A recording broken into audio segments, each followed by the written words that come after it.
New Zealand کا پرندہ ہے کیوی ایک ایسا پرندہ ہے جو اڑنے کے قابل نہیں ہے۔ یہ پرندہ اپنی جسامت کے اعتبار سے سب سے بڑا انڈا دیتا ہے۔ ایک جوان کیوی کا وزن 1 کلو گرام سے 3 کلو گرام تک ہوتا ہے۔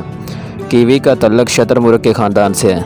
یہ پرندہ دوسرے پرندوں سے کچھ مختلف دکھائی دیتا ہے۔ اس کا سر چھوٹا اور جسم پر پنکھ بہت زیادہ ہوتے ہیں۔ اس کے دم بالکل نہیں ہوتی، ٹانگیں مضبوط اور جسم کے پچھلے حصے سے جڑی ہوتی ہیں۔ کیوی کے پیر میں سامنے 3 موٹی اور مضبوط جھلی سے جڑی ہوئی انگلیاں ہوتی ہیں، جبکہ اس کی پچھلی انگلی چھوٹی اور اوپر کو اٹھی ہوتی ہے۔ سامنے کی انگلی میں لمبے ناخن پائے جاتے ہیں۔ اس کے پر سرخ بادامی یا پھر بھورے ہوتے ہیں اور ان پر کالی دھاریاں بھی ہوتی ہیں۔ اس کے بال دوسرے پرندوں سے مختلف ہوتے ہیں، یہ لمبے موٹے بالوں کے طرح نظر آتے ہیں۔ اس کی آنکھیں چھوٹی اور کمزور ہوتی ہیں۔ کیوی سارا دن چھوٹے چھوٹے غاروں میں رہتا ہے، زمین کے گڈھوں میں بھی گرے ہوئے پتوں کے ڈھیر میں چھپے بیٹھے رہتے ہیں اور رات ہونے پر غذا کی تلاش میں باہر نکل پڑتے ہیں۔ عام طور پر شام ہوتے ہی پھرتیلے اور چست ہو جاتے ہیں۔ یہ شام کے وقت ایک طرح کی کرخت آواز نکالتا ہے جو ان کے نام سے ملتی جلتی ہوئی، اور یہی وجہ ہے کہ وہاں کے باشندوں نے اس کا نام کیوی رکھا۔ کیوی کو پالتو پرندوں کی طرح بھی پالا جا سکتا ہے۔ یہ ایک شریف پرندہ ہے، بالکل گائے جیسا ہی سمجھ لیں۔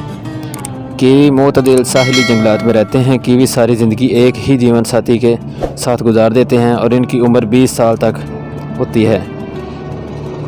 کیوی اپنا گھونسلہ چھوٹے چھوٹے غاروں، گڑھوں یا زمین پر بناتے ہیں۔ کیوی مارچ سے جون تک بریڈ کرتے ہیں۔ انڈوں کا رنگ سبزی مائل سفید ہوتا ہے۔ 62 سے 90 دن میں انڈوں سے بچے نکلتے ہیں۔ جب کیوی کے پیٹ میں انڈا ہوتا ہے تو کیوی کو کئی دن تک بھوکا رہنا پڑتا ہے، کیونکہ انڈے کا سائز کیوی کے اوقات سے بھی بڑا ہوتا ہے۔ انڈے کی وجہ سے اس کے پیٹ میں کھانے کی جگہ باقی نہیں رہتی۔ کیوی کا سائز گھریلو مرغی کے برابر ہوتا ہے، لیکن کیوی کا انڈا مرغی سے 6 گنا بڑا ہوتا ہے۔ کیوی وہ واحد پرندہ ہے جو اپنے شکار کو سونگھ لیتا ہے۔ ان کی لمبی چونچ ان کے لیے بڑی مددگار ہے۔ یہ اپنی مضبوط چونچ کے ذریعے کائی اور سڑے گلے پتوں کو کرید کر اس کے اندر پائے جانے والے کیڑے مکوڑوں کو، کیچوؤں کو پکڑ کر کھاتے ہیں۔ اس کے علاوہ بیج، پھل، مچھلی اور مینڈک وغیرہ کو بھی کھا لیتے ہیں۔ کیوی اپنے رزق کے حصول کے لیے جو طریقہ اختیار کرتا ہے وہ کافی دلچسپ ہے۔ جب کافی تلاش کے باوجود شکار ہاتھ نہیں لگتا تو یہ ایسی آواز نکالتا ہے جو بارش کی آواز سے مشابہ ہوتی ہے۔ زمین کے اندر رہنے والے کیڑے مکوڑے یہ سمجھ کر بارش ہو رہی ہے زمین سے باہر نکلتے ہیں اور اس پرندے کی غذا بن جاتے ہیں۔